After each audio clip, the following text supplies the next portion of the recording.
All right, Theodore, you did your job. Bear with me, folks. Theodore. Welcome back to Foster the Meeple, a channel all about board games and board gamey things. I am Kyle. Welcome back to another episode of King's Court. Today we are going to take a look at the 1 to 4 player game, The Founders of Teotihuacan, by Board and Dice and designed by Philip Glauas. This copy was sent to us by Board and Dice, so big thank you to them for sending us this copy to take a look at here. It is polyomino season, folks. Founders of Teotihuacan is a polyomino game that's not like any other polyomino game I've ever played before, and it's really not like its predecessor Teotihuacan in any way either. So it's hard for me to call it a sequel. It's more like the cousin. It's definitely in the same family, but it's hard to tell how they're related. No. They're related, but it's mostly an iconography. I don't know what I'm trying to say. All right, hold on, I forgot a board. We back. In Founders of Teotihuacan, you are going to be trying to fill out your city of Teotihuacan here, and you're trying to build it better than your friends to get points. The polyomino section actually takes part on these outer districts here. In the middle, you're trying to build a pyramid, and the pyramid is where you're going to really get a ton of your scoring from. But let's kind of go into how you play and what this game is all about. All right, so this is the board. The board is divided up into 3 separate columns here, and each column has a build action and an influence action. I'm going to break these up so it's a little bit easier to hold. The first build action are going to be these buildings right here, and when you're setting up, the pieces will be on the board like so, but these are buildings. Buildings are going to provide you resources, and you're going to need resources to get the stuff that gets you points. Pretty standard fare, but I'm going to explain why it's not standard fare for other games that do very similar things. What you're going to do if you want to build a building, there are going to be 3 slots down here depending on how many players you have. 1 to 2 players, it's only going to fill in those first 2 slots. 3 to 4, it opens up a 3rd space. But each of these spaces is going to have like a little bonus action disc right here. And each bonus action disc is going to give a bonus to the first person that goes there. When you're taking an action, you will take one of your little discs here, and you're going to place it on top of that space. And when you go to whatever column you choose to go to, whether it be the 1st, the 2nd, or 3rd that I showed you earlier, you can then take that build action or that influence action. Now what do? Okay, so you put your discs down, and you can actually put down 1 to 3 discs that you own. But remember, these are your action markers, and these are fixed. So the more action markers you spend, the less actions you'll take. But why does that matter? It's because when you're doing a construction action, the number of discs on that spot, including the bonus disc, is going to be your strength. And your strength determines which tiles you can take. So if there are 2 discs there, you can take a 2x1. If there are 3, you can take a 3x1. And if there is a 4, you can take one of the big shapes here. And obviously the bigger shapes are going to help you fill out more parts of your city, and they're going to get you more resources. Let's say I had a spot that had 3 discs on it, giving me a strength of 3. So I take that building, say I took wood, and you might think like, oh, you can put it in any of these districts. No. One of the cool aspects of this game is everybody has an architect, and that architect is going to start off somewhere on the board. And let's say he started off on the top. Wherever your architect is limits where you can build. If my architect's at top, I can only build in these top 2 districts to start. I would have to take this wood building and I would have to put it in one of these 2 spaces here. And I can't even overlap into a district I don't have reach for. That plays a huge role in when you take certain tiles that you want to put into your city and where you place them. And you might be thinking like, what about these masks? Can I cover those up? Yeah, you want to cover those up, because those, if you get all of those covered up, you're going to get these masks, which are worth points. It's really about determining where you want to put these, like pretty polyomino standard fare there. But you're also thinking like, I don't want to build a wood building in these top 2 districts. I want to save something else for up there. But you really need wood. So you're like, I'll do it anyway. So you place it there. And once you place your wood building down, you get that resource in every adjacent spot. So now you have wood for days. You have plenty of wood to help you do what you want to do to actually get you points. So that's building the resource buildings there. And there are stone, wood, and gold. And gold is obviously the most valuable because a lot of things take gold, and gold can also be used for wilds. It can be 2 for 1s. Now this middle section here, when you do the build action here, they're going to get you slightly bigger tiles. The green ones are going to be 3s,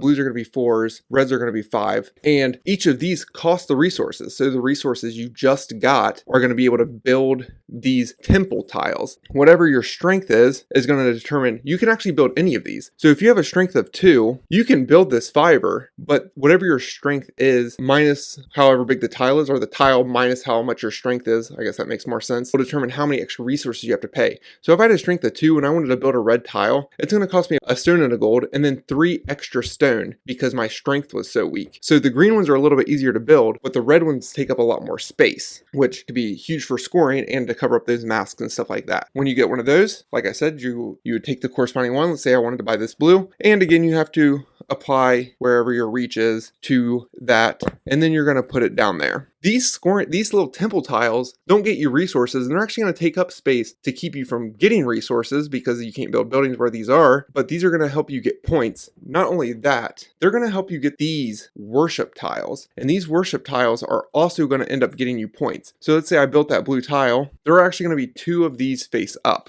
and you can pick one of these. And let's say I take this one. Now, this does not fulfill right away. It just lets me have access to this tile. So I build a blue tile, I get this thing, and now I have it. So that's building the temples. The last build thing you can do are going to be these 6 spots right here. And each of these spots are going to have pyramid tiles. So you're going to have 2 greens, 2 blues, and 2 reds down here. And if you want to build a pyramid, they work the same as temples, where you can build whatever you want, but whatever your strength is, it may cause you to pay more resources. And these will always cost a lot of gold and then wood. Let's say you wanted to build a green pyramid. You're going to take this and you're going to put it on you're going to start your pyramid off. And you actually, during setup, you're going to put a few of these on to start the game off, just to kind of get you some bonuses and stuff. But when you put on the bottom level here, you will place it down. Also, you must apply reach. So let's say my guy is still up here at the top. I can only build in the top row or the middle row. This spot is no longer in my reach. I can't build over those. Let's say I build over this. I can just put that there. And that's going to get me a gold building right away. So it's good to get these pyramid tiles out to get these bonuses, to get you things, kind of start some combo actions. And so like, why do you care about the pyramids other than the bonuses? Because you're going to, like I said, you're going to start building, where are my pyramids at? You're going to start building this stuff up, and eventually you're going to try to build up as best as possible. And that's because the pyramid is going to help you get in-game points, a majority of your points, in fact. You will get points throughout the game by completing these worship things and just like some of the bonuses and stuff like that. But a majority of your points is going to come from in-game scoring your pyramid. What these are going to do is you're going to look where your pyramid tiles on your base, and they're going to score 2 points for every temple in that color that this pyramid tile is touching. So I put this in the middle. So this pyramid tile is actually touching this district and this district. So I'm going to get 2 points for every green temple in those districts. So if you loaded up your first 2 districts with greens and you loaded your bottom part with greens, it's going to multiply and give you so many points. So the base part is going to give you 2 points per, and everyone ahead of that, on top of that, it's actually going to get you 3 points per. So you could actually, like in one of the games I played, I loaded up green, green, green, and then a green on top, and I just put like tons of greens because they're the cheapest. It got me a lot of points, like I don't know, like 20 something just for one. It got me so many points from just like focusing on one color. That's why you want to build your pyramid up, is for the in-game points. I mentioned like it wasn't like any other polyomino game, and it's really because of this architect, because after every one of your actions, he's going to shift. I mentioned the buildings and the temples and where you want to build your pyramids. And if he's up here and you have all of your green pyramid tiles down here and you're wanting to build a green temple, you don't want to build a green temple yet because you cannot reach down here where your districts can score for your green parts of your pyramid. And so you're just like, okay, so I can't build here, or I don't want to build here. What can I do? And that's where these bottom row actions come in, these influence actions. These are things you can do if you really don't want to build and you just kind of want to get your architect on the move until you do want to build. So let's go over those real quick. This one here, if you go to this section, the strength no longer matters. So you can put 1 disc, 2 discs, it doesn't matter down there. This section here is just going to refill your buildings. And by refill, I don't mean set like new resources around everything. It's going to let every one of your buildings get 1 more added resource to it. If you have like 3 wood buildings and 3 stone buildings and a gold building, then you're actually going to get 3 wood, 3 stone, and a gold, as long as there's room around it to place it. Or you can get 2 single tiles. And this is like one of the only ways to actually get a single tile. And these are going to help you fill in gaps, and they can also maybe get you points from these worship tiles that I mentioned earlier. But these are going to be ways to get singles to help fill in some spots, because as everybody who's played a polyomino game before, you don't plan the best and you need to really cover up a mask to get those points. Now, this bottom section here, that's going to be how you fulfill all those worship tiles you've gotten previously. Some of them are going to be like this, where you can turn in 2 stone to get 3 points, and you can do that up to 4 times to get a max of 12 points. This one is going to let you spend any 3 resources to get any temple of your choosing. This one's going to let you spend gold for points, resources for points, more resources for points. There's one I wanted to show. Oh, here's a good one. This one's going to get you spend 5 resources for any pyramid. There can actually even be some that let you take an extra action, so you can fulfill this, get 3 points, and then do another influence action. So this is a key part of the game, because you're going to rack up these temple tiles, and they have so many points on them, and you're going to want to be able to activate them. And then finally, this third spot over here is just going to be a little track. If you want to go to this spot, you can advance your marker, and it's going to get you points every time you advance up, and it's also going to let you trade out your worship tiles that you had previously. So let's say like you got this one early in the game, and you're like, I don't really need a pyramid tile, and I definitely don't want to spend 5 resources. So you're like, I'm going to trade this in, and I'm going to take this one because I loaded up on green. So you're now making a worthless temple tile into a one that makes sense for you at this point in time. That's kind of how the game goes. Those are all the different actions. The actions are very simple. Really, what you gotta account for is really where your architect is and how you're gonna combo stuff. Because your friends are gonna do some stuff where it's like, I'm gonna place down here and I'm gonna get this bonus, which lets me build, and then I'm gonna be able to take an influence action, and that influence action is actually gonna let me trigger this, which is gonna get me another action. You're gonna start to feel like action poor, especially later in the game, because I didn't mention this. Each round, you're actually gonna lose one of your discs. So you're gonna really need to figure out how to combo stuff, whether that's covering up these things to get extra building tiles or pyramids to get you stuff, or fulfilling these little worship tiles. That's where the fun of this polyomino game comes in. There are a ton of polyomino games out there, and I'm a big fan of them. I love Uwe, as you guys may know, and he's done a ton. Feast for Odin, New York Zoo, Patchwork. They're all good, but they have one thing in common, and that's you need to fill out your entire board. That's the whole game. You're racing to fill out your entire board, and you're trying to do it more efficiently than everybody else. Now, there is some of that in Founders of Teotihuacan. You're definitely trying to fill out your board. You're definitely going to try to fill out your masks, but that's not the only part of the game, because you're not going to be able to fill out your entire board. I scored pretty well my last game, and you're just going to completely ignore a district, or you're going to want to use a district that's completely just for buildings, so you don't have to waste that spot where you want to put scoring tiles. And you're not going to be able to do everything, because you also need to build your pyramid up. It's all about the polyominoes, right? It's all about these Tetris pieces getting placed and where you place them, but it's not about filling out your board. It's about being smart with the ones you're taking. And it gets really, really strategic, and you're really starting to think these things are limited. You're only having 2 of each temple tile every round, and depending on the player count, you may only have 1 of each resource building. If you're playing a 2-player game, somebody comes here and takes that wood building, that wood building is gone. You're thinking about like, okay, I need red. My opponent also wants red. I can't build red yet because of where my architect is. He also can't. So you're like, okay, I can wait on this. That's really the most interesting part about this game. Is it becomes resource management with where your cubes are. If you have cubes on your board, you don't want to put a tile down on top of them because it makes you lose the resources. It becomes strategic because you're thinking about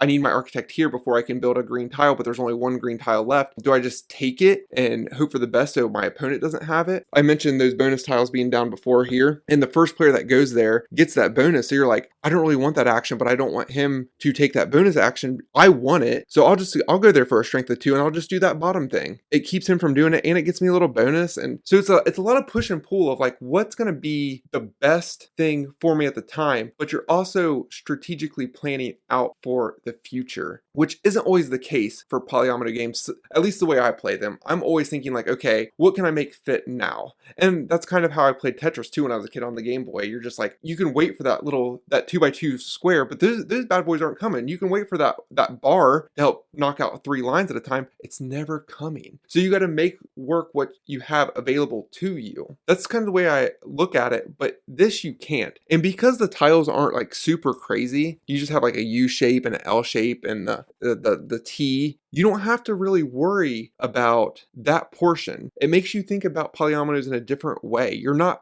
just thinking, you're not constantly moving these around oh man, does that fit? Does that fit? Does that fit? You're just placing them down saying I want this in that district because it's going to score me points. What's next? It's a polyomino game that makes you think about things in a different way. It makes you think things in a more Euro way. And I think I'm kind of just rambling now. That is all I really have to say about Founders of Teotihuacan. I really, really dig it. I like polyomino games. And this one does something different. Every time I've played polyomino games, I'm like when I got New York Zoo, I'm like, okay, I have New York Zoo. I don't need Barron Park anymore. When I'm playing a polyomino game, I'm always looking for something different. I've never even like dove into Uwe's other polyomino games like Cottage Garden or anything like that, because I just don't think they do anything different. And Founders of Teotihuacan does. It is a very, very thinky Euro style polyomino game. Although it's nothing like its cousin Teotihuacan, which is a game I also really, really enjoy. It's nothing like it, but it still has some of the same beats. It does feel like Teotihuacan, and I don't know if that's just the iconography. I don't know if it's the pyramid building, but you definitely feel like you're in that world. So if you like Teotihuacan and you're looking for a polyomino game, this is a good one to look into. And if you're interested in buying games such as Founders of Teotihuacan, may I suggest your friendly local game store. For me here in Columbus, I love the Guard Tower on Trayview. If you're ever up in Halifax, it's the Boardroom Game Cafe on Barrington. If you enjoyed this video, please give it a like, please subscribe. If you haven't yet already joined our Discord, please come in. You can talk to me about this game, you can talk to me about sports, you can talk to me about books. And not just me, there are cool people in there too. Not Jeff, but like Jamie's in there. And we got a whole